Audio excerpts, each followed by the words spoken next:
Hello everyone, welcome to Tara IAS, Think IAS, Think Tara. And I welcome you all to the Hindu analysis video. So ee roju manam Hindu analysis cheyabotnam for 28th November 2024. So let's start the video without any further delay. So let us look at the first article. So ban this carcinogenic heartburn drug అని చెప్పేసి ఒక article రావడం జరిగింది అనమాట. So this particular article is speaking about something called as రానిటిడిన్. Okay, ఈ రానిటిడిన్ అంటే ఏంటంటే, so this is basically drug అనమాట. సో దీన్ని మనం ఎక్కడ యూజ్ చేస్తామంటే in order to treat the acid reflex and heart burns ఏవైతే ఉంటాయో వాటిని ట్రీట్ చేయడానికి రానిటిడిన్ అనే ఒక పర్టికులర్ డ్రగ్ ని యూజ్ చేస్తూ ఉంటాం. సో దీన్ని సెవరల్ ఫార్మ్స్ లో యూజ్ చేస్తూ ఉంటారు, లైక్ ఇంజెక్షన్స్ ద్వారా, టాబ్లెట్స్ ద్వారా and various other forms. Okay, energy drinks లాగా. సో ఇలా డిఫరెంట్ టైప్స్ లో మనం రానిటిడిన్ ని యూజ్ చేసుకుంటూ ఉంటాం అనమాట. So in order to treat the acid reflex. Okay, so కానీ మనం సెవరల్ స్టడీస్ 2020 నుంచి కండక్ట్ చేసిన స్టడీస్ లోనే ఓకే యుఎస్ కి సంబంధించిన కొన్ని కంపెనీస్, కొన్ని ఆర్గనైజేషన్స్ కండక్ట్ చేసిన స్టడీ ప్రకారం సో దిస్ కంటైన్స్ ఎన్డిఎంఏ అనమాట. ఎన్డిఎంఏ ఏంటంటే నైట్రోజో డైమిథిలమైన్ అనే ఒక పర్టికులర్ కంపౌండ్ అనేది దీంట్లో ఉందన్నమాట. So this is actually carcinogenic. అంటే ఏంటి? So this will cause cancer అనమాట. So that is the concern. అందుకే యుఎస్ ఏం చేసింది అంటే it has come up with the permissible limit on NDMA. So ప్రతి డ్రగ్ లో ఎన్డిఎంఏ ఎంత యూజ్ చేయాలి అనే ఒక పర్మిసబుల్ లిమిట్ ని ఫిక్స్ చేసింది అనమాట. So that was fixed at 96 nanograms. Some అది టెస్ట్ చేసిన సమ్ రానిటిడిన్ శాంపిల్స్ ఏవైతే ఉన్నాయో this even showed the levels of 30 lakh nanograms amount of రానిటిడిన్ ఉండడం కూడా గమనించింది అనమాట USA. But it has fixed. So ఎంతవరకు మనం తీసుకోవచ్చు అని అంటే 96 నానోగ్రామ్స్ వరకు మాత్రమే మనం కన్జ్యూమ్ చేయొచ్చు, not more than that. Okay, so even ఇండియాలో డ్రగ్ రెగ్యులేటరీ అథారిటీస్ ఏవైతే ఉన్నాయో so they have expressed their concern lot many times to the government by saying that so ఈ పర్టికులర్ రానిటిడిన్ అనేది ఏదైతే ఉందో so this is highly consumed in the Indian citizens. ఎందుకంటే చాలా మందికి యాసిడ్ రిఫ్లెక్స్ అనే ప్రాబ్లం ఉంటుంది, హార్ట్ బర్న్స్ ఉంటాయి కాబట్టి lot of them will consume this tablets and they will take in the form of injections and all. కాబట్టి దీన్ని regulate చేయడం అనేది ఇంపార్టెంట్ అని చెప్పేసి lot of times even regulatory authorities ఏవైతే ఉన్నాయో they have complained to the central government as well. So cosmetic rules act ఏదైతే ఉంటుందో మన దగ్గర ఓకే, సో దాంట్లో ఈ పర్టికులర్ రానిటిడిన్ అనే ఒక డ్రగ్ ని షెడ్యూల్ హెచ్ లో పెట్టడం జరిగిందనమాట. షెడ్యూల్ హెచ్ లో పెట్టిన డ్రగ్స్ ఏవైతే ఉంటాయో సో అవన్నీ ఏంటంటే they can be only be sold through a doctor prescription. Okay, so ఈ పర్టికులర్ ఆర్టికల్లో దే వర్ షోయింగ్, సో ఇక్కడ ఆథర్స్ కూడా they are actually making a concerns about this particular drug. Okay, దాన్ని complete గా remove చేయాలి, లేకపోతే దాని యొక్క పర్మిసిబుల్ లిమిట్స్ ని ఫిక్స్ చేయాలి in the lines of USA అని చెప్పేసి మాట్లాడుతున్నారు. Okay, so the drugs instability leads to the formation of NDMA, making it problem inherent to the molecule itself. Okay, so మనకి నార్మల్ గా డ్రగ్ అప్రూవల్ అనేది ఎక్కడ జరుగుతుంది అంటే drug approval, so new drugs ఏవైతే ఉంటాయో they will B approved by CDSCO అనమాట. So ఇది ఏ విధంగా డ్రగ్ అప్రూవల్ చేస్తుంది అంటే based on the clinical trial data. Okay, so దాని యొక్క సేఫ్టీ అండ్ ఎఫికసీని దృష్టిలో పెట్టుకొని క్లినికల్ ట్రయల్స్ ని చేసిన తర్వాతనే ఒక డ్రగ్ అనేది అప్రూవ్ అవుతుంది by CDSCO. Okay, so manufacturers ఎవరైతే ఉంటారో they must comply with the good manufacturing practices also with respect to drugs. Okay, quality control చూసుకుంటే సో డ్రగ్స్ అనేవి they are tested in the government laboratories. Okay, and also కొన్ని private laboratories కి కూడా they will be accredited with testing this particular drugs. Okay, so if you look at the vigilance mechanism, monitoring of this particular drugs ఏవైతే ఉంటాయో so this will be overseen by the different authorities.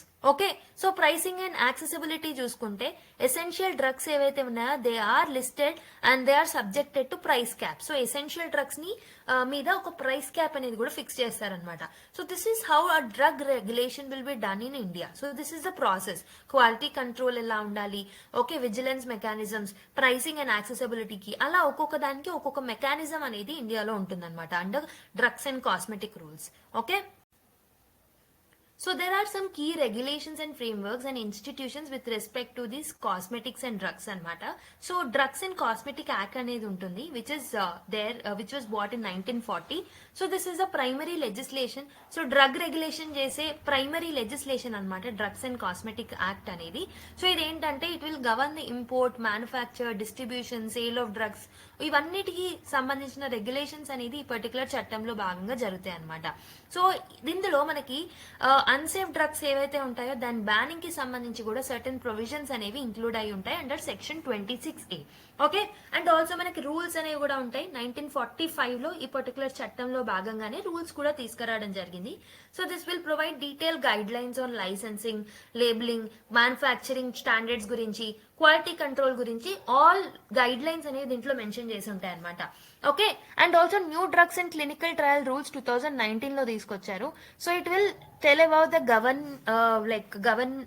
Governs about the clinical trials and also new drugs approval ఎలా జరగాలి, ethics ఏం follow అవ్వాలి, okay, ethics related to drug development, ఇవన్నీ new rules లో 2019 లో okay amend చేసి కొన్ని new rules add చేయడం జరిగింది. దాంట్లో ఎక్స్ట్రా రూల్స్ యాడ్ చేయడం జరిగింది అనమాట.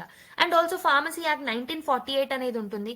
సో ఇదేంటంటే ఫార్మసీ ప్రొఫెషన్ ఏదైతే ఉంటుందో దాన్ని రెగ్యులేట్ చేస్తూ ఉంటుంది అనమాట. Including the education, registration of pharmacist, ఇవన్నిటికి సంబంధించిన రెగ్యులేషన్ ఫార్మసీ యాక్ట్ ఆఫ్ 1948 లో జరుగుతుంది. And drug price control order అనేది ఉంటుంది. So this will basically control the pricing of essential medicines. So నేను ఇంతకు ముందు ప్రీవియస్ స్లైడ్ లో have explain you about the mechanism of drug control in India కదా. సో దాంట్లో ఇవన్నీ చట్టాలు అండ్ ఆర్గనైజేషన్స్ అనేవి ఇంక్లూడ్ అయి ఉంటాయి అనమాట. సో డ్రగ్ అప్రూవల్ అనేది CDSCO చేస్తుంది అని చెప్పాను కదా. So that is nothing but central drug standard control organisation అనమాట. సో డ్రగ్ రెగ్యులేషన్స్ కి సంబంధించి this is the apex body అని చెప్పొచ్చు. So this will work under the ministry of health and family welfare. So దీన్ని lead చేసేది ఎవరు అంటే this will be led by drug control general of India.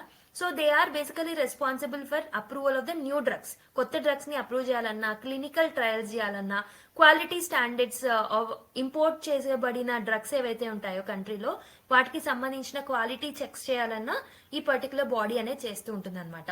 Okay, and state drug regulatory authorities కూడా ఉంటాయి. So they will regulate the manufacturing, distribution and also the sale of drugs at the state level.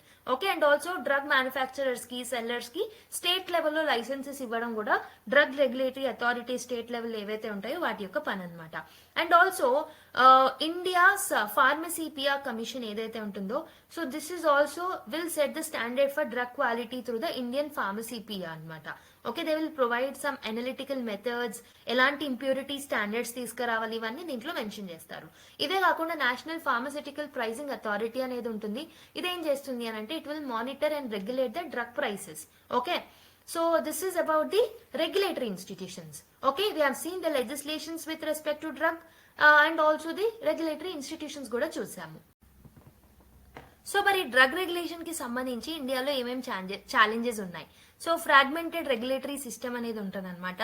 Okay, so there is a dual responsibility between the center and the states lead to the inconsistencies in enforcement. So responsibility అనేది మనకి state కి ఉంటుంది and also central authorities కి కూడా ఉంటుంది కాబట్టి implementations లో hurdles అనేవి ఎదురవుతాయి అండ్ క్వాలిటీ కన్సర్న్స్ అనేవి కూడా ఉన్నాయి. ఓకే, సో ఇండియా ఎప్పుడు it is reported that through various studies, వేరే కంట్రీస్ చేసిన స్టడీస్ ప్రకారం, వాళ్ళు ఇచ్చిన రిపోర్ట్స్ ప్రకారం కూడా, so India has been reported to produce significant share of substandard drugs అనమాట.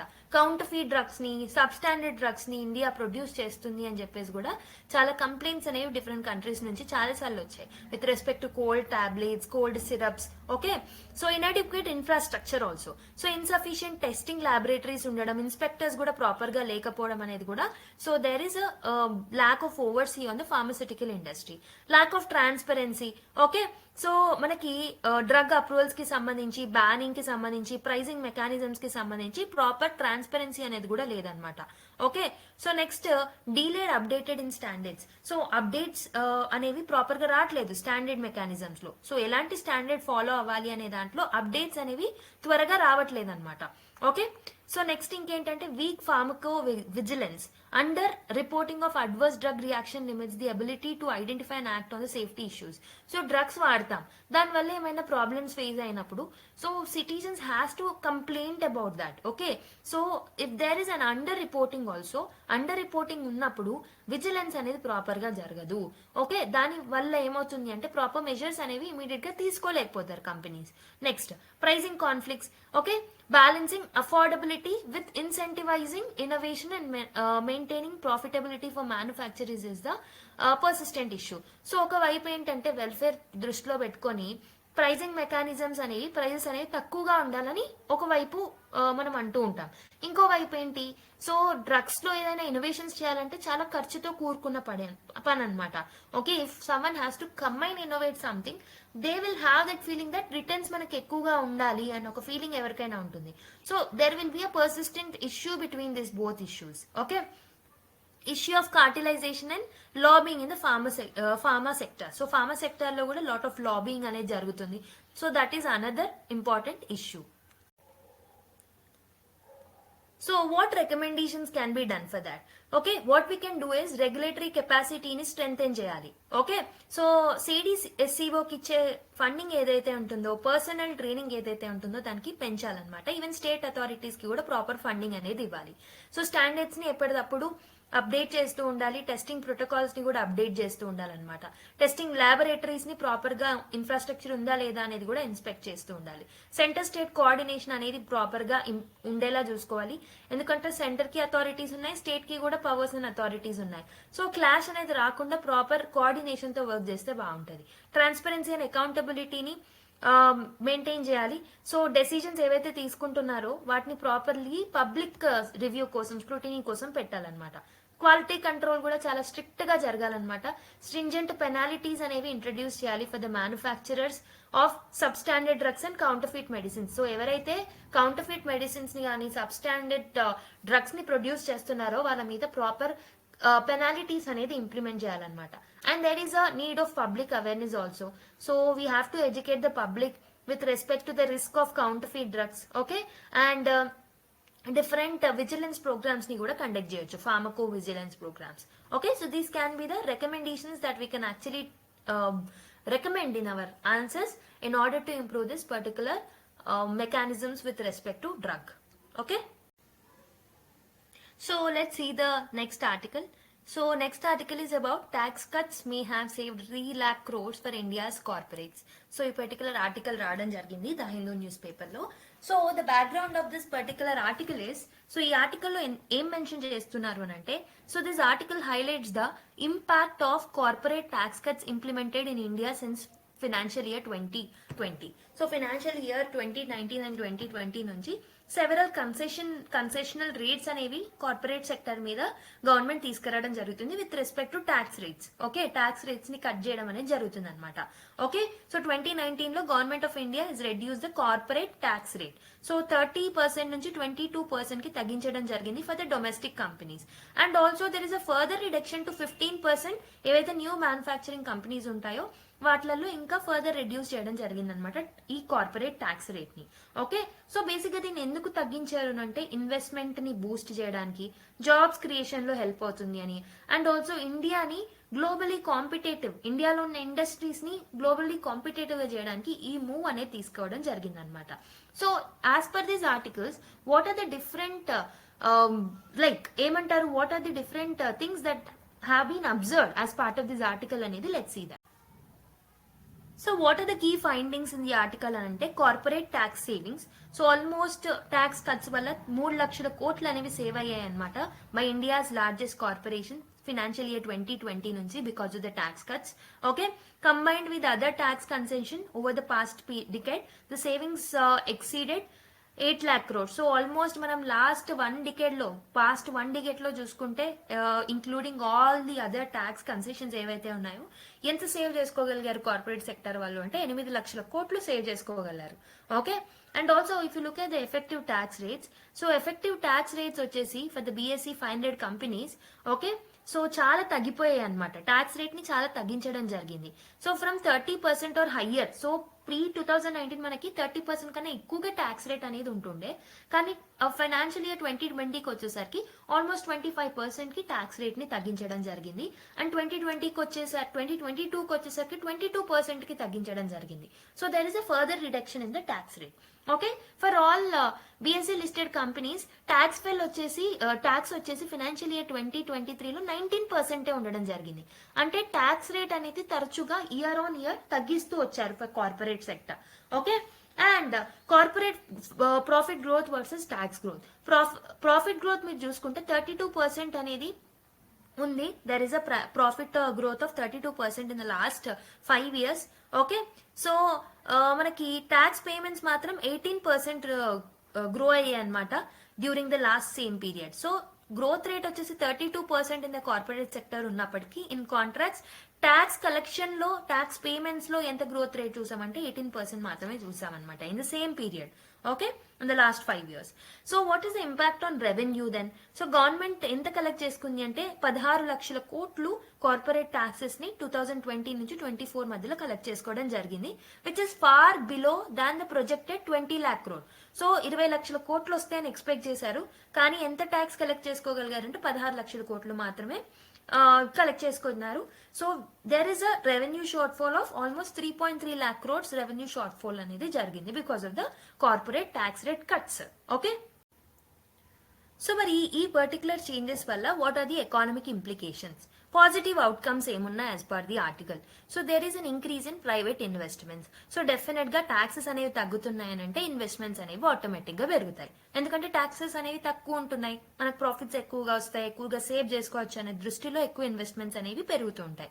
So lower tax rates allowed firms to retain more earnings, potentially increasing reserves for the reinvestments. And also existing companies ఏవైతే ఉన్నాయో అవన్నీ ఎక్కువగా savings చేసుకోగలిగాయి. So savings ఎక్కువైనప్పుడు definite గా ఇంకాస్త వేరే సెక్టర్స్ లో ఇన్వెస్ట్ చేయాలనుకుంటాయి, కాబట్టి రీఇన్వెస్ట్మెంట్ అనేది జరిగిందనమాట. So it will enhance India's global competitiveness for attracting investments. So even మనకి ఇన్వెస్ట్మెంట్స్ ని అట్రాక్ట్ చేయడానికి కూడా ఇది హెల్ప్ చేస్తుంది అనమాట. Okay, improved corporate liquidity. Companies have used tax savings to repay debts, distribute dividends and invest in the certain sectors. So companies ఏం చేసాయనంటే, so వీళ్ళకి tax కట్టే అమౌంట్ అనేది తగ్గింది కాబట్టి ఎక్కువ సేవ్ చేసుకోగలిగారు, అవునా? సో కొంతమంది ఏం చేశారు, దే హ్యావ్ రీఇన్వెస్టెడ్. ఓకే, వాళ్ళ ఓన్ కంపెనీస్ లో రీఇన్వెస్ట్ చేయగలిగారు. ఇంకాస్త మంది డిఫరెంట్ సెక్టార్స్ లో ఇన్వెస్ట్ చేయగలిగారు. ఇంకొంతమంది ఏం చేశారు, వాళ్ళకి ప్రీ ఎగ్జిస్టింగ్ డెట్స్ ఏవైతే ఉంటాయో, అప్పులు ఏవైతే ఉంటాయో వాటిని, డివిడెండ్స్ ఏవైతే ఉంటాయో వాటిని, ఇలా డిఫరెంట్ డెట్స్ అనేవి తీర్చుకోవడానికి, అప్పులు అనేవి తీర్చుకోవడానికి కూడా ఈ సేవింగ్స్ అనేవి వాళ్ళకి హెల్ప్ అయ్యాయి అనమాట. So this has helped the corporate liquidity in a larger move. Okay, so ఈ పర్టికులర్ థింగ్ మనం చూసుకుంటే ఈజ్ ఆఫ్ డూయింగ్ బిజినెస్ అనేది ఇంప్రూవ్ అయిందని చెప్పొచ్చు, అండ్ బిజినెస్ ఫ్రెండ్లీ ఎన్వైరన్మెంట్ అనేది డెవలప్ అయింది. బట్ ఈ ట్యాక్స్ కట్స్ వల్ల ఏం ప్రాబ్లమ్స్ వచ్చాయనంటే, గవర్నమెంట్ స్పెండింగ్ అనేది తగ్గింది, గవర్నమెంట్ కి వచ్చిన రెవెన్యూ అనేది తగ్గింది. మనం చూసాం 3 లక్షల కోట్లు షార్ట్ ఫాల్ అనేది చూసాం, అవునా? ప్రీవియస్ స్లైడ్ లో I told you the data. Okay, government కి ఎక్స్పెక్టెడ్ రెవెన్యూ కన్నా చాలా తక్కువ వచ్చింది అని చెప్పొచ్చు. ఓకే, గవర్నమెంట్ కి రావాల్సిన రెవెన్యూ అనేది తగ్గింది. అండ్ ఆల్సో లార్జ్ కార్పొరేషన్స్ కి హెల్ప్ అయిందనమాట స్మాల్ కార్పొరేషన్స్ కన్నా. ఓకే, సో ఇలా కార్పొరేట్ సెక్టర్ ట్యాక్సెస్ మీద కట్ చేయడం వల్ల, ఓకే, ట్యాక్స్ రేట్ ని కట్ చేయడం వల్ల సో ఏమేమి ఇష్యూస్ వస్తాయి? Revenue loss to the government కి రావాల్సిన కలెక్షన్స్ అనేవి తగ్గుతాయి, అవునా? రెవెన్యూ కలెక్షన్స్ అనేవి తగ్గిపోతాయి. It has reduced the tax collection. So this has led to the limited public spending. So government spending అనేది తగ్గిపోతే గవర్నమెంట్ స్పెండ్ చేయాల్సిన మనీ, సో పబ్లిక్ స్పెండింగ్ ఏదైతే ఉంటుందో దాన్ని తగ్గిపోయినట్టే లెక్క కదా. Okay, mainly government spending on health, education, infrastructure లో తగ్గిపోయింది అనమాట. Okay, so and also uneven benefits. Larger corporation and high profit sectors ఏవైతే ఉన్నాయో ఎక్కువగా డిస్ప్రపోర్షనేట్ గా గెయిన్ అయ్యాయి అనమాట, రాదర్ దెన్ ఎంఎస్ఎంఈ. ఈ మూవ్ ఏదైతే ఉంటుందో this should actually benefit the MSMEs and small companies. But ఏమైంది, in contrast larger companies and larger corporations ఏవైతే ఉంటాయో వాటికి ఎక్కువ బెనిఫిట్స్ అనేవి అందాయి because of this tax cuts.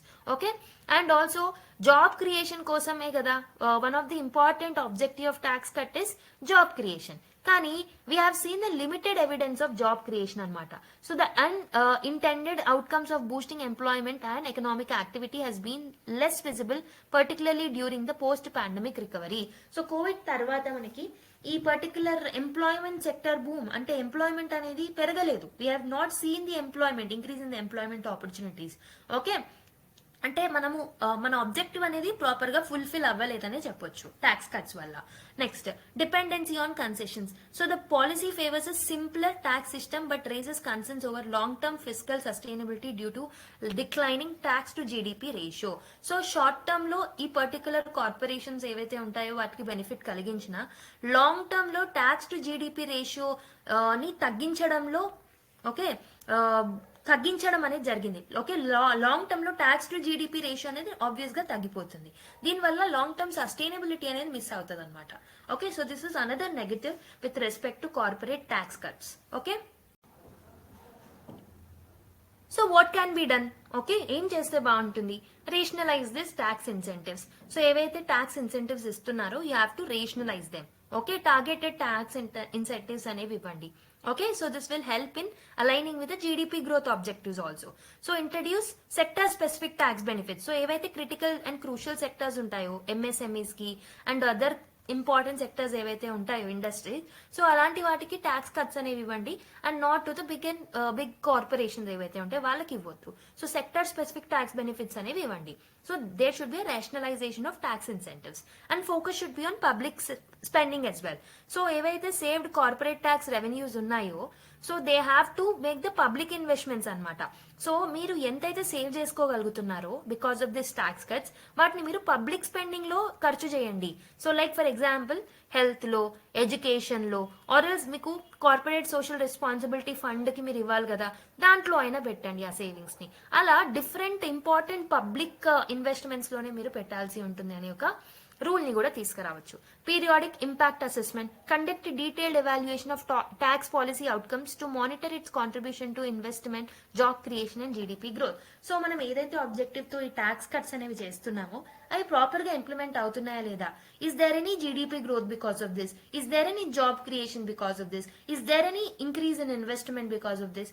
ఇలా పీరియాడిక్ గా ఇంపాక్ట్ అసెస్మెంట్ అనేది చేయాలన్నమాట.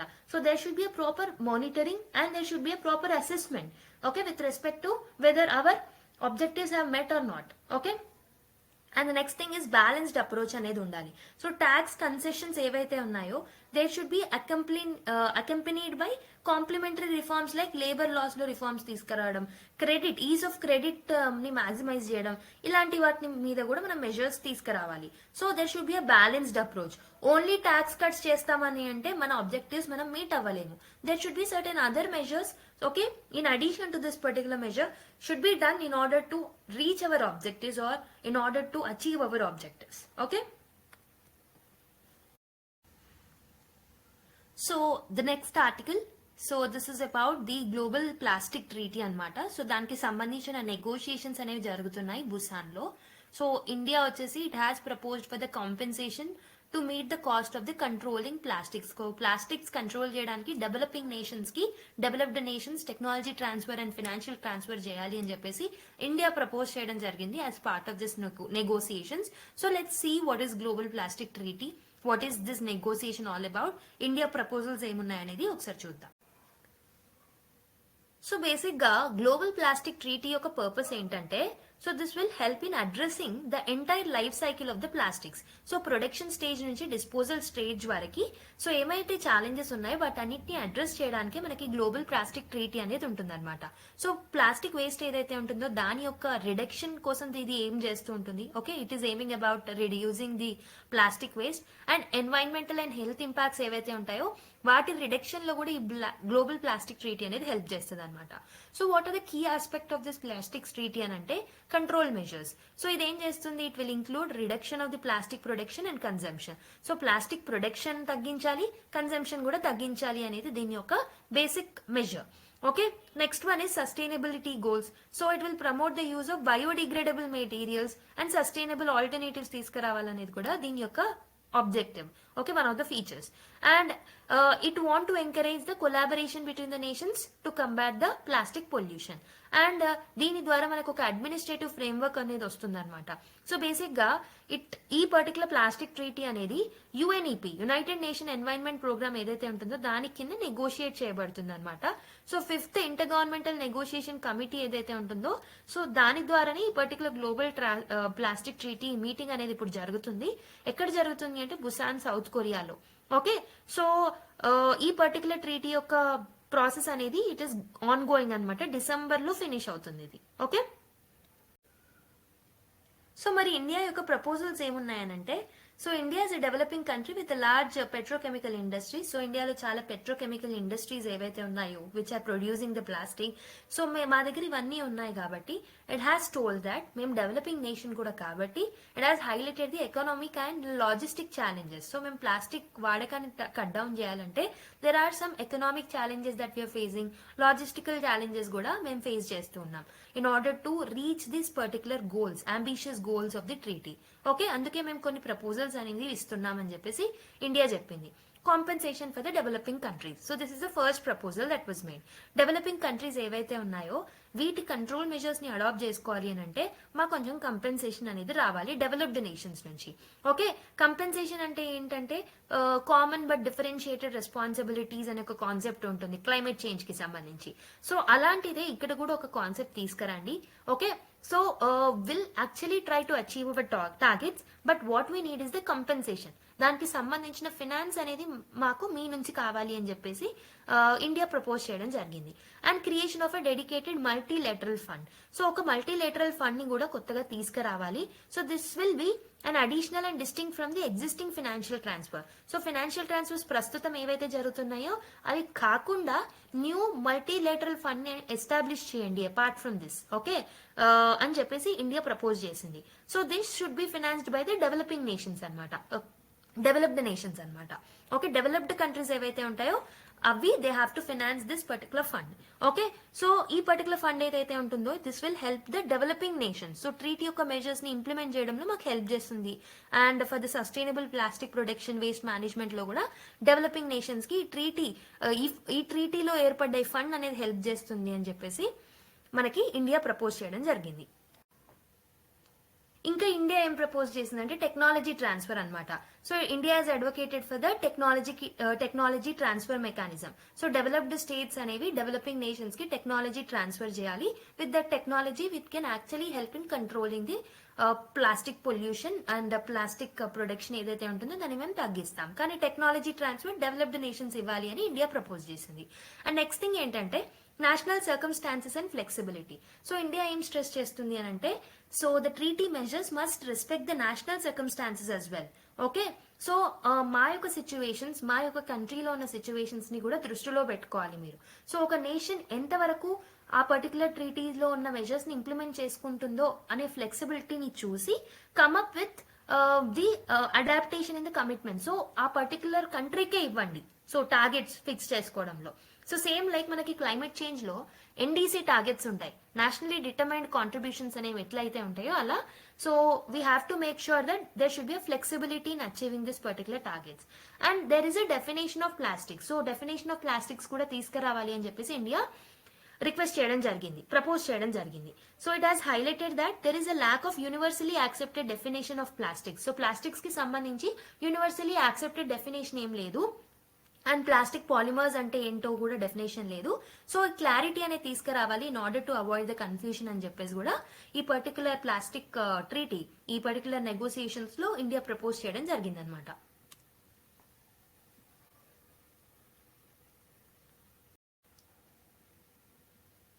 So let us solve the question now. Consider the following statements about the global treaty to end plastic pollution. So a treaty aims to end plastic pollution by 2040. Okay, this treaty is being negotiated by UNFCCC. So you have to choose the incorrect statements. So one only, two only, both one and two, neither one not two. Oksa try cheyandi question ni. So I hope you people have tried it. The right answer is option B anamata. ఎందుకంటే they have asked about the incorrect statements. So correct statements అడగలేదు, incorrect statements అడుగుతున్నారు. So ఈ particular global treaty ఏదైతే ఉంటుందో దీని యొక్క objective వచ్చేసి to end the plastic pollution by 2040. This is right. But ఈ పర్టికులర్ థింగ్ ని నెగోషియేట్ చేసేది I have already told you United Nation Environmental Programme ఏదైతే ఉంటుందో this is a body which is negotiating this particular programme. Okay, so అందుకే మనకి second statement తప్పు అవుతుంది కాబట్టి they have asked us about the incorrect statement కాబట్టి definite గా set 2 only is the right answer. Okay, so that was it for this particular news. Now let's go to another news. So the next news article is, so the thousands of Lebanese return as Israel Hezbollah ceasefire comes into fire అని చెప్పేసి ఒక article రాయడం జరిగింది the హిందూలో. So ఏమైంది మనకు తెలిసిందే, west ఏషియాలో last year నుంచి కూడా we have seen lot of conflicts. Mainly మనకి ఇస్రాయల్ అండ్ హమాస్ వార్తో స్టార్ట్ అయిన కాన్ఫ్లిక్ట్ అన్నమాట ఇది. బట్ లేటర్ లెబనన్ కూడా దీంట్లో జాయిన్ అవ్వడం జరిగింది. లెబనన్ ఏదైతే ఉంటుందో దీంట్లో మనకి there is a group called as Hezbollah group. So Hezbollahs ఎవరైతే ఉన్నారో they have repeatedly attacked Israel ని అటాక్ చేసిన తర్వాత so there were more attacks. Okay, retaliation లో ఇజ్రాయెల్ చాలా అటాక్స్ చేయడం జరిగిందనమాట ఈ పర్టికులర్ లెబనన్ అనే ఏరియాలో. ఓకే, సో మనకి రీసెంట్ గా పేజర్ అటాక్ కూడా చూసాం. So this was also related to Israel attack on this particular Lebanon or Hezbollah group. Okay, so basically ఇక్కడ హిజ్బుల్లా గ్రూప్ ఏదైతే ఉంటుందో దీనికి సపోర్టివ్ గా ఇరాన్ నిల్చుంటుంది అండ్ ఇజ్రాయెల్ కి సపోర్టివ్ గా యుఎస్ఏ నిల్చుంటుంది అనమాట. ఓకే, సో ఇలా టెన్షన్స్ అనేవి ఎస్కలేట్ అవుతూనే ఉన్నాయి. సో ఈ పర్టికులర్ టెన్షన్ ఎస్కలేట్ అవుతే మోర్ కంట్రీస్ దీంట్లో ఇన్వాల్వ్ అవుతాయని చెప్పేసి రీసెంట్ గా యుఎస్ ఇంకా ఫ్రాన్స్ కలిపి సో మీడియేషన్ చేసి ఓకే వెనస్డే రోజు మీడియేట్ చేసి ఒక సీజ్ ఫైర్ అగ్రిమెంట్ ని సైన్ చేసుకున్నారనమాట. ఓకే, సో ఈ సీజ్ ఫైర్ అగ్రిమెంట్ సైన్ చేసుకోవడం వల్ల బార్డర్ లో ఎలాంటి అటాక్స్ జరగకూడదు ఇజ్రాయెల్. సో ఈ particular cease fire agreement is between Israel and Lebanon అనమాట. సో వీళ్ళిద్దరి మధ్యలో ఎలాంటి అటాక్స్ జరగకూడదు అని చెప్పేసి ఒక సీజ్ ఫైర్ అగ్రిమెంట్ అనేది సైన్ చేసుకోవడం జరిగింది. సో ఈ పర్టికులర్ న్యూస్ ఎందుకుంది అని అంటే thousands of Lebanese return as Israeli Hezbollah cease fire comes in to force అంటే ఏంటంటే లెబనీస్ ఎవరైతే ఉన్నారో ఇజ్రాయెల్ తరచుగా అటాక్ చేయడం వల్ల సో చాలా మంది అక్కడ పీపుల్ సివిలియన్స్ ఎవరైతే ఉంటారో వాళ్ళు డిఫరెంట్ ప్లేసెస్ కి మైగ్రేట్ అయిపోయారు అనమాట వాళ్ళ స్వంత ప్లేసెస్ నుంచి. సో యాజ్ సీజ్ ఫైర్ అనేది ఇంప్లిమెంటేషన్ లోకి రావడం వల్ల thousands of Lebanese they are returning to this particular areas only. Okay, వాళ్ళ ఓన్ ప్లేసెస్ కి మళ్ళీ రిటర్న్ అవ్వడం మనం చూస్తున్నాం అనమాట. So this is basically an issue. Okay, so even India మీరు చూసుకుంటే ఈ లెబనీస్ లో జరిగే అటాక్స్ ని చూసి మనం భయపడి ఇండియన్స్ ఎవరైతే ఉంటారో వాళ్ళు సేఫ్ ప్లేసెస్ కి వెళ్ళాలి, ఇండియాకి తిరిగి వచ్చేయండి అని కూడా ఆర్డర్స్ ఇష్యూ చేయడం మనం చూసాం. సో ఈ కాంటెక్స్ లో మనకి ఇంపార్టెంట్ అయింది ఏంటంటే లెబనన్ యొక్క జోగ్రఫికల్ బౌండరీస్ మనం చూసుకోవాలి.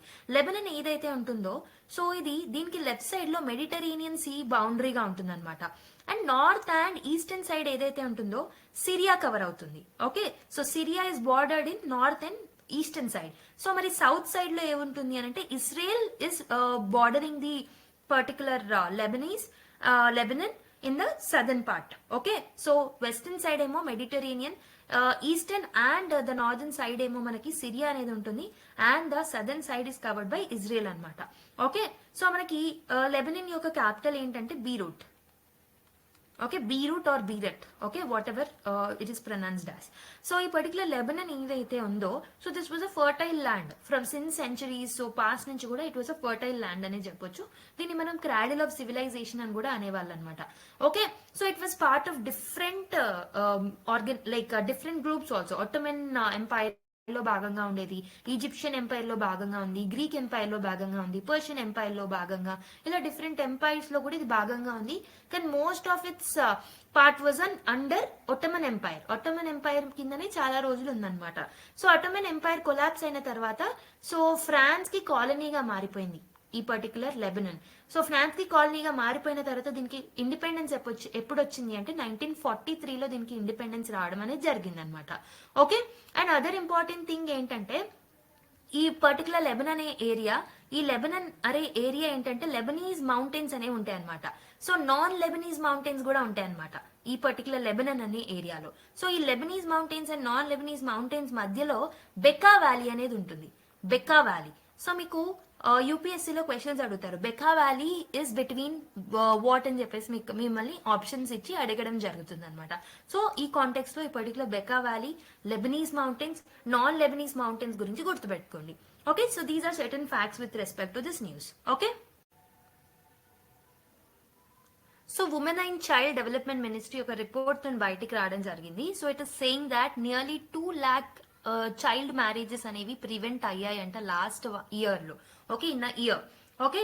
సో ఈ women and child development ministry ఏం చెప్తుంది అని అంటే ఇండియాలో 2019 లో చూసుకుంటే ఆల్మోస్ట్ 47% చైల్డ్ మ్యారేజెస్ అనేవి జరిగాయంట. 2021 కి వచ్చేసరికి 23% కి తగ్గింది. సో ఇలా తగ్గడానికి వన్ ఆఫ్ ద రీజన్స్ ఏంటంటే prevention of child marriages act in 2006. Okay. So మనకి ministry of child women and child development minister అయిన అన్నపూర్ణ దేవి గారు she has quoted this particular data by herself. Okay. And also she said that even an year, ఒక year లోనే ఇంత తగ్గింది, but there are still concerns. 23% is not a less one. Okay. 23% తగ్గినా గానీ so still it is a concern. ఎందుకంటే if you're looking at the population figure of a country, almost మనకి we're the highest population కలిగిన మన nation అనేది it's highest population nation in the world. కాబట్టి 23% అనేది కూడా చాలా ఎక్కువే. కాబట్టి దీనికోసం చాలా క్యాంపెయిన్స్ అనేవి తీసుకురావాలి, లెజిస్లేషన్స్ అనేవి ఉన్నాయి, కానీ ప్రాపర్ అవేర్నెస్ అనేది తీసుకురావాలి అని చెప్పేసి చెప్పారు. And she has quoted that 1 in 5 girls in India is married before the legal age of 18 అని చెప్పేసి కూడా కోట్ చేయడం జరిగింది. సో రీసెంట్ గా యునైటెడ్ నేషన్ తీసుకొచ్చిన రిపోర్ట్ లో కూడా okay there was a significant decline in the child marriages in the south Asian countries అని యుఎన్ రిపోర్ట్ చెప్తుంది అనమాట. So India is also contributing a lot to decrease this particular child marriages అని కూడా పేర్కొనడం జరిగింది ఆ రిపోర్ట్ లో. And also ball Vivah ముక్త అభియాన్, భారత్ అభియాన్ అని ఒక క్యాంపెయిన్ వల్ల, okay, also called as child marriages free India campaign. So దీని వల్ల కూడా లాట్ ఆఫ్ మొమెంటం అనేది జరిగింది. So this helped in bringing the awareness for reducing the child marriages in India. So mainly 7 states ఏవైతే ఉంటాయో they are contributing a lot for the child marriages. So అందులో West Bengal, Bihar, Jharkhand, Rajasthan, Tripura, Assam and AP అనేవి ఎక్కువగా ఉన్నాయన్నమాట. Okay. Mainly 300 high burden districts అనేవి identify చేశారు. సో దీని యొక్క target, so she told that the target should be to bring the particular child marriage rate to 5% by 2029 అనేది వాళ్ళు టార్గెట్ పెట్టుకోవడం జరిగింది. సో దీనికోసం states and union territories have to come up with their own campaignings అని చెప్పేసి కూడా తను mention చేయడం జరిగింది అనమాట. Okay. So a key feature of the campaign is to launch a child marriage free Bharat portal also. So ఈ campaign లో భాగంగా ఒక పోర్టల్ ని కూడా లాంచ్ చేశారు in order to report the cases, awareness generation కోసం. Okay. Monitoring the progress also is done through this particular portal అనమాట. Okay. So తను ఏం చెప్తుంది అంటే ఇప్పుడు మనకు చాలా చట్టాలు అనేవి ఉన్నాయి, but our main focus should be in bringing the awareness because legislation alone cannot eradicate the problem అని చెప్పేసి కూడా చెప్పారు. And also there are certain discussions going on to increase the legal age of marriage for the women to 21. So ee discussions kuda veltunnayi annamata. So this is basically about this particular news. So you can actually quote this data in your answers, mainly Indian society answers lo meer quote chesukochu. Okay. So this was an editorial that was covered with respect to the Karnataka social security plan that has a problem. Okay. So manaki ikkada details of this editorial is not needed for the exam, but what is needed is a brief background of what is Karnataka's social security plan for the gig workers, and then we need to dive into the gig workers ante enti, social security code ante enti, ivanni చూడాలన్నమాట. Okay. So recently Karnataka became the second state after Rajasthan. So Rajasthan tarvata second state Karnataka annamata, which has come up with the legislation for the gig workers. So gig workers kosam legislation తీసుకొచ్చిన second state ఏంటి అని అంటే కర్ణాటక అన్నమాట. Okay. So ఇది ఒక draft version of the bill తీసుకురావడం జరిగింది. So draft వచ్చేసి Karnataka platform based gig workers social security and welfare bill అని చెప్పేసి తీసుకురావడం జరిగింది అనమాట. Okay. So what are the key highlights of this particular bill అని అంటే, సో ఏమేమి హైలైట్స్ ఉన్నాయనంటే, so it went on for creation of the welfare board. ఒక వెల్ఫేర్ బోర్డ్ ని తీసుకురావడం జరిగింది, క్రియేట్ చేయడం జరిగింది అనమాట. సో దీంట్లో కర్ణాటకకు సంబంధించిన labour ministers, aggregator officials, gig workers, okay, 2 gig workers ని, సివిల్ సొసైటీ మెంబర్స్ ని ఇంక్లూడ్ చేస్తారనమాట. Okay. So there will B 2-level grievance redressal mechanism for the workers. So and also మనకి ట్రాన్స్పరెన్సీని ఎన్ష్యూర్ చేయడానికి 2-level గ్రీవియన్స్ రెడ్రెసల్ మెకానిజమ్స్ ని ఈ particular plan లో తీసుకురావడం జరిగిందనమాట. అండ్ టైమ్లీ పేమెంట్ గురించి కొన్ని ప్రొవిజన్స్ అనేవి ఉన్నాయి. అండ్ ఆల్సో యునిక్ ఐడి అనేది ఇస్తారనమాట for the gig workers. So for all the platform workers who are working వాళ్ళకి యునిక్ ఐడి అనేది కూడా క్రియేట్ చేస్తారు. Okay. And also work environment and సేఫ్టీకి సంబంధించిన కొన్ని ప్రొవిజన్స్ ఉన్నాయి. And there is a provision for welfare fund and also penalties కి సంబంధించి కూడా ఇందులో ప్రొవిజన్స్ ఉండడం జరిగింది. సో ఈ పర్టికులర్ ఆర్టికల్లో అయితే so more of certain aspects deal చేశారు which is not important for us. What is important rather is who are gig workers అంటే ఎవరు, what are the problems associated with that, అవ్వన్నీ మనకి important. So this particular topic is more important for us in the prelims context for economy and social development, and mains లో GS1 and GS2 లో social issues, women and vulnerable section లో మన gig workers cover అవుతారు. And GS3 లో Indian economy and issues relating to planning, mobilisation, resources, growth, development and employment లో gig workers అనే concept cover అవుతుంది. So let's go in to the details of this particular gig workers. First of all let us know what is gig economy. Gig economy అంటే ఏంటి? So మనకి economy అంటే తెలుసు. Okay, so the economy which is based on flexibility, temporary, freelance jobs ఏవైతే ఉంటాయో, for example Zomato, స్విగ్గీలో work చేసే service providers ఎవరైతే మన ఇంటికి వచ్చి మనకి డెలివరీ ఇస్తూ ఉంటారో, డెలివరీ మ్యాన్, సో వాళ్ళని మనం గిగ్ వర్కర్స్ అంటూ ఉంటాం. ఓకే, సో ఆ పర్టికులర్ ఎకానమీ ఏదైతే రన్ అవుతుందో around them, so that is nothing but gig economy. So basic గా ఈ పర్టికులర్ గిగ్ ఎకానమీ అనేది ఫ్లెక్సిబుల్ గా ఉంటుంది. దిస్ ఇస్ టెంపరరీ అనమాట, కాంట్రాక్చువల్ బేస్ అనమాట. సో ఇది చాలా టెంపరరీ వర్క్ ఉంటుంది, ఫ్రీలాన్స్ జాబ్స్ అని కూడా చెప్పొచ్చు అనమాట. Okay, so it may involve connecting with the clients or the customers through an online platform. So most of the gig work will be done, gig economy ఎక్కువగా online platform through run అవుతూ ఉంటుంది. Okay, so gig economy ఏదైతే ఉంటుందో దీని యొక్క benefit ఏంటంటే it will benefit the workers. Okay, టెంపరీగా employment అనేది క్రియేట్ అవుతుంది, అడిషనల్ ఇన్కమ్ అనేది వస్తుంది కొంతమందికి, అండ్ బిజినెసెస్ రన్ అవుతాయి, and also consumers will get benefit out of them by making work more adaptable to the needs of the moment and the demand for the flexible lifestyle. Okay, so మన lifestyle flexible గా మారడానికి కూడా gig economy అనేది help చేస్తుంది అనమాట. Okay, but there are some downsides, so there are some negatives about the gig economy. ఏం negatives ఉన్నాయంటే there will be an erosion of the traditional economic relationships. Okay, workers కి owners కి ఉన్న relationships, employers కి employees కి ఉన్న relationship, ఆ traditional bonding ఏదైతే ఉంటుందో అది బ్రేకేజ్ అవుతుంది అనమాట. ఓకే, సో ట్రెడిషనల్ బాండింగ్ అనేది బ్రేకేజ్ అయినప్పుడు humanity will decrease. Okay, humanity అనే కాన్సెప్ట్ విల్ గెట్ ఎరోడెడ్ అనమాట.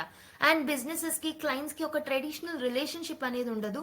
అండ్ ఆల్సో ఈ గిగ్ వర్కర్స్ ఎవరైతే ఉన్నారో, the one who is doing this service ఏవైతే ఉన్నారో, they are also facing lot of difficulties in this particular thing. Okay, so now let's see who are gig workers. Okay, so gig workers అంటే ఎవరో కాదు, they are typically hired by the companies on the contractual basis. So companies ఒక contract basis ఆధారంగా, contract ఆధారంగా ఆ particular persons ని hire చేసుకొని వాళ్ళని టెంపరీగా particular temporary period of time వాళ్ళు వర్క్ చేస్తే వాళ్ళని మనం గిగ్ వర్కర్స్ అని అంటాం అనమాట. And are not considered their employees. So basic గా కంపెనీస్ వీళ్ళని ఎంప్లాయీస్ గా ట్రీట్ చేయదు. So basically they will run contractually. Okay, as a result they do not receive some of the benefits that an on roll employee of the company may have. Okay, for example ఒక కంపెనీలో మనకు work చేస్తే మనకు different type of allowances ఉంటాయి, different type of social security benefits అనేవి మనకు ఉంటాయి. కానీ ఈ పర్టికులర్ పీపుల్ ఎవరైతే గిగ్ వర్కర్స్ ఉన్నారో, so they are often treated as contractual workers అనమాట. సో కాంట్రాక్చువల్ వర్కర్స్ గా ట్రీట్ చేయడం వల్ల వాళ్ళకి నార్మల్ గా ఎంప్లాయ్కి వచ్చే బెనిఫిట్స్ ఏవైతే ఉంటాయో అవి రావు. This means that they often do not receive benefits like paid sick. Okay, sick leaves అనేవి ఉంటాయి కదా మనకి కంపెనీస్ లో, పెయిడ్ సిక్ లీవ్స్ ఉంటాయి, అలాంటివి వీళ్ళకి ఉండవు అనమాట. ఎంత వర్క్ చేస్తే అంతే అర్న్ చేసుకుంటారు. క్యాజువల్ లీవ్స్ అనేవి ఉండవు. And travelling and housing allowances అనేవి వాళ్ళకి రావు. And provident fund savings, okay, ఇలాంటివన్నిటి వల్ల ఇవన్నీ రావన్నమాట. దీని వల్ల వాళ్ళకి సోషల్ సెక్యూరిటీ అనేది ఉండదు. ఓకే, సో గిగ్ వర్కర్స్ ని మనము ప్లాట్ఫామ్ వర్కర్స్ గా, నాన్ ప్లాట్ఫామ్ వర్కర్స్ గా డివైడ్ చేయొచ్చు. ప్లాట్ఫామ్ వర్కర్స్ అంటే ఎవరు? So those who are working based on the online software apps. For example Zomato, Swiggy ఇవేవైతే ఉన్నాయో, అమెజాన్ త్రూ వర్క్ చేసే వాళ్ళు, వీళ్ళందరూ ఏంటి, they will work through an online software app or any digital platform through work చేస్తారు. Okay, for example those who work whose work is based on online software apps, for example Zomato, Swiggy, Ola and others. Okay, so the second type of gig workers evaru ante non platform based workers anamata. So we'll general ga casual wage workers untaru. Okay, so they will have a part time or a full time job. Okay, so if you look at the report regarding the gig workers, so the report India's booming gig and platform economy Niti Aayog release చేసిన report ప్రకారం ఏంటంటే so almost 7.5 million workers gig ఎకానమీలో engage అయి ఉన్నారనమాట 2020 and 2021 year లో చూసుకుంటే. Okay, and నీతి ఆయోగ్ ఏం estimate చేసిందంటే this would grow to 23.5 million workers in the next 8 years, making up to 4.1% of the total livelihood in India. So total livelihood లో 4.1% gig economy నుంచే వస్తుంది అని చెప్పేసి నీతి ఆయోగ్ ఈ పర్టికులర్ డేటా ఆర్ ఈ పర్టికులర్ రిపోర్ట్ లో మెన్షన్ చేయడం జరిగిందనమాట. సో మనము 2020లో as part of labour codes social security code of 2020ని తీసుకురావడం జరిగిందనమాట. ఓకే, సో మనము రీసెంట్ గా 2020 అండ్ 2019 ఆ టైంలో so we have simplified the labour codes. Okay, so అందులో ఆ లేబర్ కోడ్స్ లో one of the important one is social security code of 2020. So అది సో దీంట్లో భాగంగానే కర్ణాటక గానీ, so Karnataka is the second state అని చెప్పాను కదా, so Rajasthan is the first state అనమాట which has brought this particular legislation for the gig workers. Okay, so ఇందులో భాగంగానే తీసుకురావడం జరిగింది అనమాట. సో ఈ కాంటెక్స్ లో మనకి సోషల్ సెక్యూరిటీ కోడ్ లో ఉన్న కీ ఫీచర్స్ తెలుసుకోవడం కూడా important. If you are looking at the key features of it, consolidation of social security laws. So ఈ కోడ్ ఏం చేస్తుంది అంటే it is merging the 9 existing labour laws. So నేను ఏం చెప్పాను, లేబర్ లాస్ ఏవైతే ఉన్నాయో వాటిని సింప్లిఫై చేశారు through this particular new labour laws. Okay, అలా ఒక 9 ఎగ్జిస్టింగ్ లేబర్ లాస్ ఏవైతే ఉన్నాయో 2020 కల్లా వాటన్నిటిని మర్జ్ చేసి ఆ రిలేటెడ్ ప్రొవిజన్స్ అన్నిటిని తీసుకొచ్చి పర్టికులర్ కోడ్ ని తయారు చేయడం జరిగిందనమాట.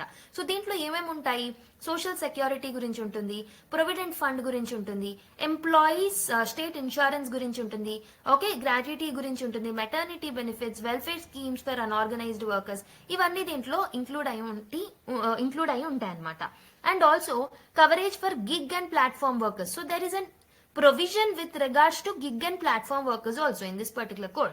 So for the first time ఏమైంది అని అంటే గిగ్ అండ్ ప్లాట్ఫామ్ వర్కర్స్ ఎవరైతే ఉన్నారో వాళ్ళని ఒక వర్కర్ కేటగిరీగా ఫస్ట్ టైం రికగ్నైజ్ చేయడం జరిగింది ఈ particular code through.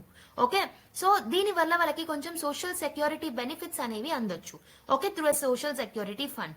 Okay, so మనకి ఇక్కడ ఉన్న different stakeholders like aggregators ఎవరైతే ఉన్నారో, వర్కర్స్ ఎవరైతే ఉన్నారో, గవర్నమెంట్ ఎవరైతే ఉన్నారో వీళ్ళందరూ కాంట్రిబ్యూట్ చేస్తే డెఫినెట్ గా గిగ్ వర్కర్స్ కి కూడా సోషల్ సెక్యూరిటీ బెనిఫిట్స్ అనేవి అందుతాయి అనమాట. సో మీకు గుర్తుపెట్టుకోవాల్సింది ఏంటంటే సోషల్ సెక్యూరిటీ కోడ్ లో గిగ్ వర్కర్స్ గురించి మెన్షన్ ఉందా అంటే ఉంది. For the first time there is a official recognition for the gig workers as the workers. Okay, worker కేటగిరీలో ఫస్ట్ టైం రికగ్నైజ్ చేశారు. Next, universalisation of the social security. So it extend social security coverage to all the workers. So social security అనేది అందరూ workers ని include చేయాలి అని చెప్పేసి for the first time universalise చేయడం జరిగిందనమాట. సో ఆర్గనైజ్డ్ వర్కర్స్ కానివ్వండి, అన్ఆర్గనైజ్డ్ వర్కర్స్ కానివ్వండి, సెల్ఫ్ ఎంప్లాయిడ్ సెక్టర్స్ లో ఉన్న వర్కర్స్ కానివ్వండి, వాళ్ళందరినీ ఒక ప్లాట్ఫామ్ కి తీసుకొచ్చారు. Like they have universalised the social security benefits to all the workers. Okay, so workers in the informal economy can voluntarily join the social security schemes through the schemes like e-shram portal అనేది ఉంటుంది. So even unorganised sectors లో, informal sectors లో ఉన్న people ఎవరైతే ఉన్నారో they can also get registered as part of e-Shram portal అనమాట. So దాని వల్ల ఏమవుతుంది అంటే రిజిస్టర్ అవుతే వాళ్ళకి ఒక రికగ్నిషన్ అనేది వస్తుంది. అప్పుడు గవర్నమెంట్ తీసుకొచ్చిన డిఫరెంట్ మెజర్స్ ఏవైతే ఉంటాయో, సర్వీసెస్ ఏవైతే ఉంటాయో వాళ్ళ వరకు రీచ్ అవుతాయి అనమాట. Okay, next, portability of benefits enables portability of benefits across jobs and location, ensuring workers especially in the informal and gig economy can carry their entitlements like health insurance, retirement benefits wherever they go. So వాళ్ళకు ఒక recognition ఉంటుంది కాబట్టి platform based workers కానివ్వండి, gig based workers కానివ్వండి, ఆరల్స్ informal sector లో ఉన్న workers కి కానివ్వండి, వాళ్ళకు ఒక రికగ్నిషన్ రావడం వల్ల సో వాళ్ళకి ఏమవుతుంది అంటే ఇన్సూరెన్స్ బెనిఫిట్స్ అని వస్తాయి. And also post retirement benefits ఏవైతే ఉంటాయో అవి కూడా వాళ్ళకి వారికి చేరుతాయి అనమాట. సింప్లిఫికేషన్ అండ్ ఫ్లెక్సిబిలిటీ అనేది జరిగింది సోషల్ సెక్యూరిటీ కోడ్ రావడం వల్ల. Okay, there is a simplification of the complaints mechanism. Simple registration are single registration ఉండడం, రిపోర్టింగ్ మెకానిజం అనేది కూడా చాలా ఈజీగా ఉండడం అనేది జరిగిందనమాట. ఓకే, ఇలా డిఫరెంట్ ఫీచర్స్ అనేవి ఉన్నాయి as part of social security code of 2020. కానీ ప్రాబ్లం ఏంటంటే there are some challenges in social security code of 2020. ఏం ఛాలెంజెస్ ఉన్నాయి? coverage of informal and gig workers.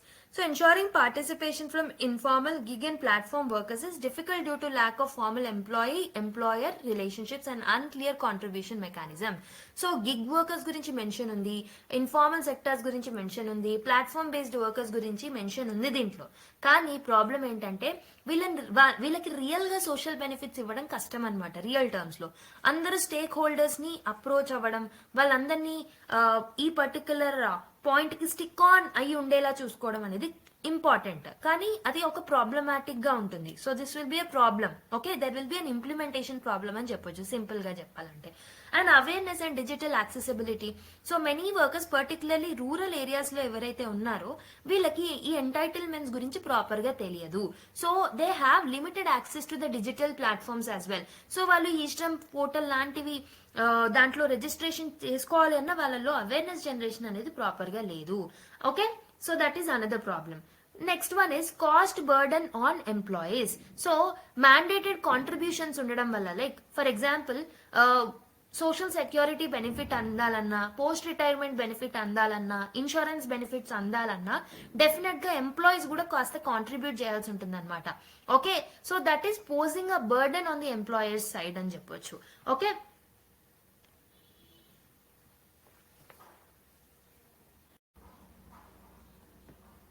and there is an administrative complexity also. Okay, so establishing infrastructure for registering workers, tracking contribution and ensuring benefit delivery, particularly for unorganized and migratory workers, poses significant logistical and administrative challenges. So ఈ particular mechanisms అన్ని proper గా implement అవుతున్నాయా లేదా నేను ensure చేసేయడం కూడా ఒక ప్రాబ్లమే. దానికి కూడా కొన్ని లాజిస్టికల్ అండ్ అడ్మినిస్ట్రేటివ్ ఛాలెంజెస్ అనేవి ఉంటాయన్నమాట. And ambiguity and policy provisions. So there is lack of clarity about the benefit structure. So ఏ విధమైన బెనిఫిట్స్ రావాలి, ఎంత షేర్ ఎవరు ఇవ్వాలి అనే ల్యాక్ ఆఫ్ క్లారిటీ అనేది ఉంది. ఆ ప్రొవిజన్స్ లో అంబిగ్విటీ అనేది ఉంది, వేగ్నెస్ అనేది ఉందన్నమాట. Okay, next one resistance from the states. So మనకి అటానమీ కన్సర్న్స్ అనేవి ఉన్నాయి స్టేట్ లో. ఎందుకు లేబర్ ఏదైతే ఉంటుందో ఈ లేబర్ అనేది మనకి కాన్కరెంట్ లిస్ట్ లో మెన్షన్ చేసింది అనమాట. కాన్కరెంట్ లిస్ట్ లో ఉన్నప్పుడు సెంటర్ కి అండ్ స్టేట్ కి ఈక్వల్ సే అనేది ఉంటుంది. ఓకే, కానీ ఈ పర్టికులర్ లేబర్ కోడ్స్ ఏవైతే ఉన్నాయో దాంట్లో సోషల్ సెక్యూరిటీ కోడ్ కానివ్వండి, వేరే కోడ్ కానివ్వండి, so these are more of centralising tendency. Concurrent list లో ఉన్నప్పుడు స్టేట్స్ కి కూడా ఈక్వల్ సే ఇవ్వాలి, but it is hampering their autonomy అని చెప్పి స్టేట్స్ ఆర్గ్యూ చేస్తున్నాయి. అండ్ ఫినాన్షియల్ బర్డెన్ అనేది కూడా ఉంది. సో స్టేట్స్ అనేవి they are unwilling or unable to allocate sufficient funds for the gig worker schemes as well. So that is another problem. Okay, so there is a resistance from state అని కూడా చెప్పొచ్చు.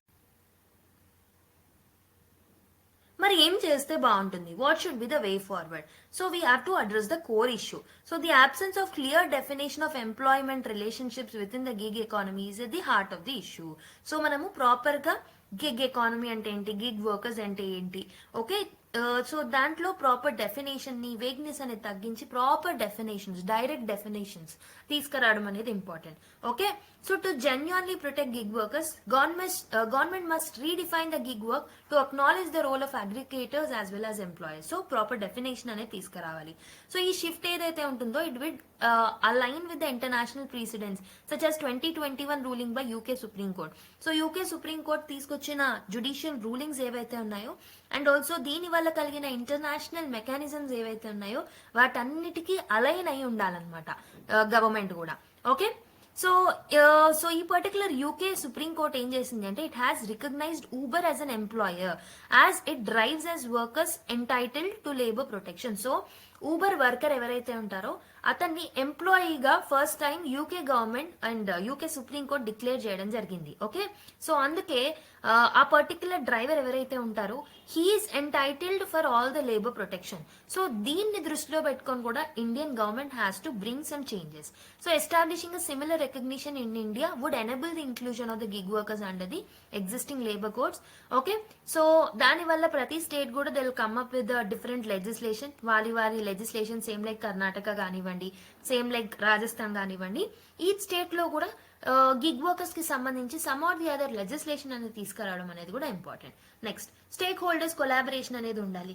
So మనకి social security code గురించి చదివినప్పుడు, so in the previous slide we have seen there is a stakeholder collaboration is lacking అని చదివాము. So we have to make sure that all the stakeholders, the aggregators కానివ్వండి, platform workers కానివ్వండి, ఎవరైనా there should be an equal contribution from all the sides. Okay, policy makers ఏం చేయాలంటే they should involve the platform companies, workers and labour experts ఏవైతే ఉన్నాయో to refine the policy and to avoid some any pitfalls అనమాట. ఏదైనా pitfalls ఉండకుండా చూడడం అనేది policy makers యొక్క మెయిన్ ఎజెండా అయి ఉండాలి with respect to gig workers. Evaluating the welfare board model. So while the proposed welfare board model represents the steps towards providing gig workers with the social security, it has its own limitations as well. So ఇప్పుడు కర్ణాటకలో తీసుకొచ్చిన provisions కానివ్వండి, రాజస్థాన్ లో తీసుకొచ్చిన provisions కానివ్వండి, వాళ్ళ legislations లో there is something called as welfare board అన్నమాట. సో ఈ వెల్ఫేర్ బోర్డ్ మోడల్లో కూడా దాని యొక్క లిమిటేషన్స్ అనేవి ఉంటాయి.